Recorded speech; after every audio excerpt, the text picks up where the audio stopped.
Forex tips, placing support and resistance lines. In this video we will look at exactly how to place support resistance lines on your chart.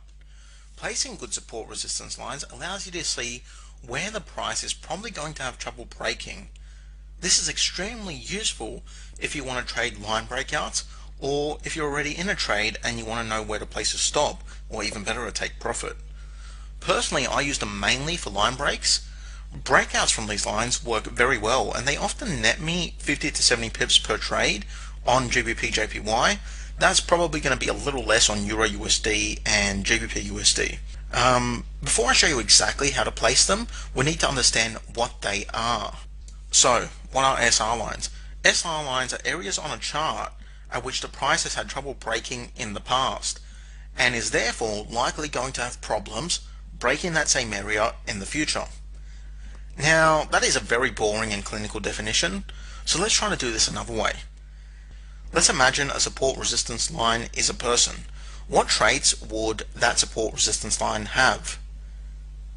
Well, first of all, the support resistance line would be obvious. The most important aspect of a good support resistance line is that it is obvious. It is in your face. It is very, very obvious to see, very obvious to place.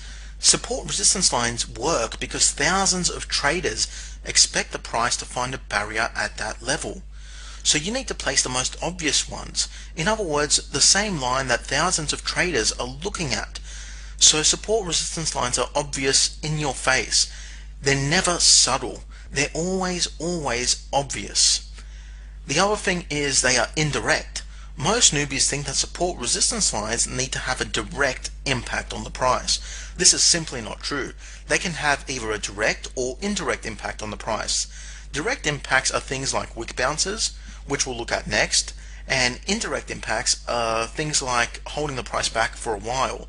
So the support resistance line acts as a very temporary barrier to the price. The price approaches it and it kind of holds it away for maybe 1, 2, 3 candles, and then it pushes through. That's an indirect impact. Okay, and the other thing is they're imprecise. Newbies look for the price to either perfectly bounce from the line or perfectly break the line. This is not the case. Some support resistance lines will hold the price back before it is even touched, and some will hold the price back after it has been broken. So support resistance lines are obvious, they are indirect, and they are imprecise. Now, indirect and imprecise, that doesn't sound like a very useful trading tool. However, they are very useful. And now we're going to switch over to a chart. I'm going to place some support resistance lines, and I'm going to show you just how useful support resistance lines can be. Okay, you're looking at a GBP JPY 4-hour chart, and I'm going to throw up some support resistance lines on this chart and show you how to place them.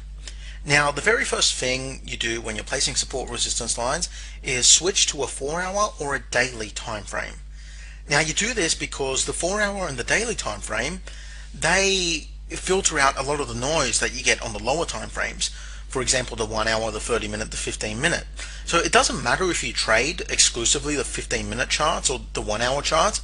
When you place support resistance lines, jump up to the daily chart or the 4-hour chart, either one, and you place your support resistance lines based on either the daily or the 4-hour time frame.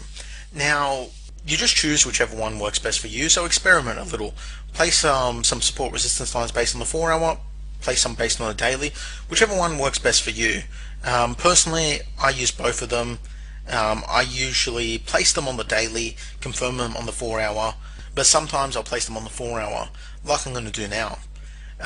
Okay, so the first step is to look for recent areas of support and resistance. So you look at recent price action and you look for recent areas of support and resistance. Now, on this chart here, very obvious one is here. This is a very obvious sign of support. The price moved down, tried to break through here, but it couldn't, and it reversed. So the price was supported here, came down, and it reversed. Now, this is a strong indication of support resistance, and before I was talking about direct and indirect, this is definitely a direct sign of support resistance. Comes down and it bounces away. Now, this is not yet a support resistance line. This is a possible support resistance line. We place this line, but then we have to scroll back and we have to confirm that it is actually a support resistance line, because a support resistance line requires history. It has to have bounced away from the line in the past. So we place it here and then we scroll back and we look for previous bounces from this line. And let's place another one. To start with, I'm going to place it at the two outermost points in the recent price action. So this one up here, this one up here. This is obviously a sign of resistance. The price came up, tried to break, it couldn't, it reversed. So that's a clear sign of resistance. This is a sign of support, that's a sign of resistance. It resisted the price moving further up. So now we have these two possible support resistance lines. Let's scroll back and confirm these lines.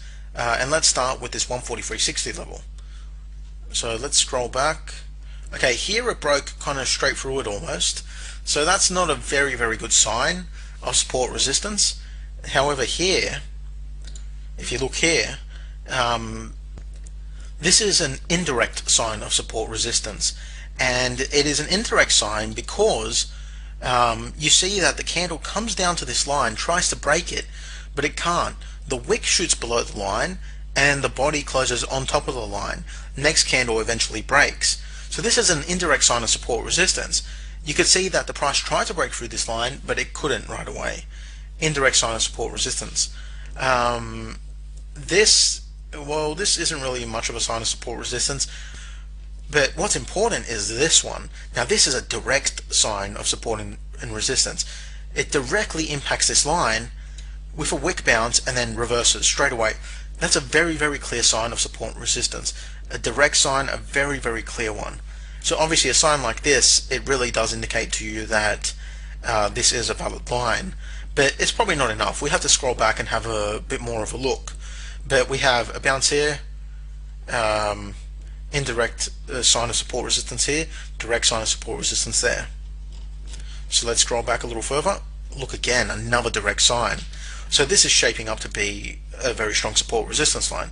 Direct bounce, very long wick, comes down to this point and bounces away. Before that we have it broke through it. But just because the price breaks through a support resistance line, it doesn't mean it's not a valid line. I mean, when the price breaks through it, it's usually a good thing because you're probably going to be able to make a few pips from that. So that is not clearly a sign of support resistance, but at the same time, it's not a bad sign. And here you can see the price comes down, a wick bounce, the body tries to break it, but it can't. The body closes on the line. This body breaks it, causes a sort of indecision candle or reversal candle. The price reverses slightly, so it's clear that it's holding the price back. It didn't manage to hold it back completely. Eventually it broke, but this line did try and hold the price back. You have a pretty strong bearish trend here. Then all of a sudden this candle's tiny, hits that support resistance line, reverses, the body closes on the line. Eventually it breaks, but it had a hard time breaking. Here it well, this must have been a weekend because it opened up here, pushed down. Yeah, this must have been a gap from the weekend. It broke through, then when it came back up, you see it tried to break. That's a more indirect sign of support resistance. Again, an indirect sign here, tried to break through. Eventually it did, but it took a while. So this is a decent support resistance line so far. Further back you scroll, the more signs that this is a valid support resistance line. Tried to break it here, couldn't, eventually it did.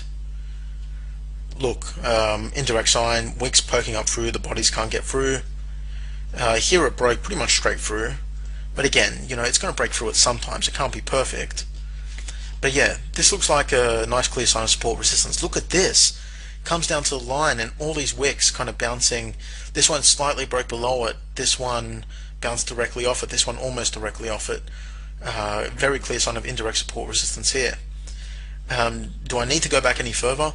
This is definitely a valid support resistance line.